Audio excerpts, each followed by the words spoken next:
Anybody remember? Is anybody in here old enough to remember hip hop suddenly transformed in the 1990s, and it went from a message of empowerment and elevation of the black community, and it turned into a message of bitches and hoes and women ain't shit. Like literally, Snoop Dogg had a song where he said something like it used the B word, it, and I'm gonna try not to cuss word, it, and I'm gonna try not to like itches ain't shit but hoes and tricks. Anybody remember that song? Like the song was basically like a mascot for him because the goal was the race to the bottom. The goal was to see who could be the most disrespectful toward women, right? Just like you control these hoes and whatever, right? That was the whole mindset. So you had guys, unfortunately, the pimps and the black exploitation culture, which again was marketed by Hollywood. Hollywood is typically the culprit in a lot of this.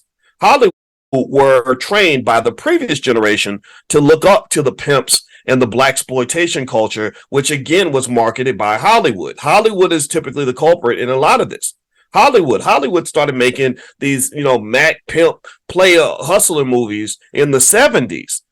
And this was, and they did stuff like that before, but in the 70s black exploitation genre was, to me, kind of, it's similar to what you see in The Color Purple, just on just when the genders are just different, right? So they're making all these black exploitation movies. They're not making love stories. They're not making $10 career off of that one line. I got shot 9 times. What was Snoop's most famous line that he repeated as much as possible, definitely through the 90s and even into the 2000s?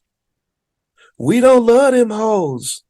Right? We don't love them hoes, right? And what that basically said is that, women are B's and H's, and we don't have no respect for them, and that's how we prove our masculinity. And so here's the thing, that if you're okay with black feminists partnering with white men with lots of money to portray an image of the black man that is toxic, abusive, and dysfunctional, then you're also okay with black men, thuggish black men partnering with the same white people who make these movies and presenting images of black women as hoes and thoughts and gold diggers.